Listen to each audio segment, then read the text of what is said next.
This day has really been historic for Connecticut and staggeringly successful for the effort to reduce gun violence in this country. The Vice President's being here has energized and galvanized support.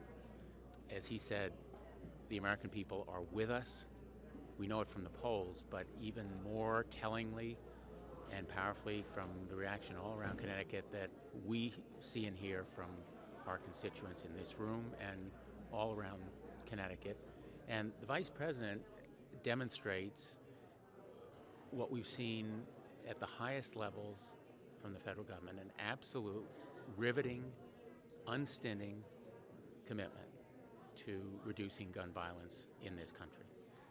If we are serious about reducing gun violence, we need to do something about the guns. The key to reducing gun violence is to do something about the guns. We also need to focus on mental health and school safety, but a ban on high-capacity magazines as well as assault weapons, better background checks, and extending those background checks to all firearms purchases and ammunition as well. So there's an agenda here, including trafficking, which I think can be achieved. We can do it. It's achievable. This subject was untouchable just a few months ago. Now we have an opportunity to get it done. And I think today is another step, a very important step in that effort.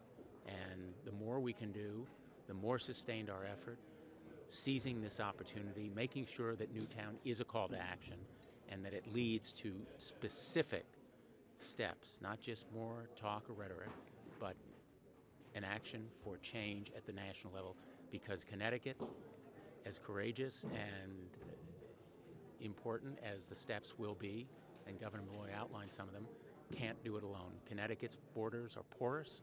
This problem crosses state borders, and that's why a national effort and steps to reduce gun violence have never been more important. 1,900 people have perished since Newtown. 20 beautiful children and 6 grade educated would be alive today if some of these measures had been taken. And that is an unavoidable responsibility to move forward. Let me say this. The President and the Vice President have not rested since December 14th. A lot of people wondered whether they were going to be able to keep up their work on behalf of a strong gun violence bill, and they've made good on their promise. It was really important that the Vice President was here today. You heard his speech, but right now as we speak, he's meeting with families, as he met with one of the families beforehand. There's a catharsis that comes with the President and the Vice President coming to Newtown. When the families here and the community here see how important it is personally to the Vice President and the President, it's a small part of the healing process. I also thought the Vice President did a great job today of pushing back on some of the mythology that's put out there by the defenders of the status quo. He said over and over again, nothing that we're talking about here is going to infringe on somebody's Second Amendment right. Second Amendment, just like the First Amendment, is not absolute. It comes with conditions. We've always accepted that, and that's the debate we're having today. That no one is talking about taking guns away from lawful gun owners or demonizing people who are law-abiding. There's a lot of misinformation out there coming from the gun lobby and from those who want to perpetuate the status quo, and I thought the Vice President did a really good, common-sense job today of pushing back on a lot of those lies and a lot of those mistruths about what we're talking about. I think this was a really great conference. I'm glad that he's taken a big chunk of his day to be here to speak to the state of Connecticut and then privately to spend some time with the families. Are there enough votes to get all of those proposals through? Are you still looking for votes? We are going to report out of the Senate Judiciary Committee as early as next month a comprehensive package. I can tell you right now the negotiations are close to success on a number of these measures, a bipartisan set of proposals, accomplishing at the very least better criminal background checks on firearms purchases, and perhaps other measures that we can put together. Again, a bipartisan package. Very important that it come out of judiciary with a bipartisan support. Chairman Leahy, Senator Schumer, myself, others who are on the committee are working on it, and I'm very, very hopeful that literally within the next couple of weeks we'll have specific measures that will not only be reported out of the Judiciary Committee, but also pass the Senate of the United States. Let me just say that the question about votes is in part up to the American people, because that is actually what the Vice President was so eloquent about today, is responding to the cry of the American people that this time will be different. This time must be different. So it's not just about us as elected officials, but it's about the American people speaking with one voice. We need, we demand, we deserve change, and you need to be part of solving this problem.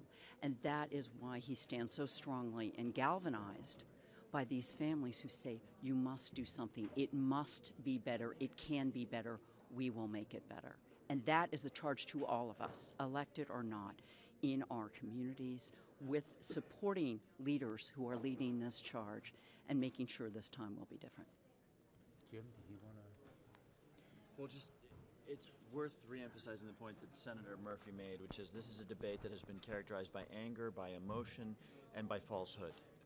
And what happened today was a big step in the right direction of having the debate around a much more reasonable set of proposals. The word common sense comes forward often. I am convinced that the vast majority of Americans understand that everybody should undergo a background check, that no one needs a 100-round drum for self-protection or hunting. But the fear-mongering, particularly from the other side on this debate, that we're going to invalidate the Second Amendment, that the government is coming after your guns, fear is a powerful motivator, and it is countered by facts and reasonable discussion like the one that we had here today. You know, just last night, David Keene, speaking at Harvard, said that all these measures are just cosmetic. If you listen to the Vice President, you cannot regard these kinds of common sense steps as merely cosmetic.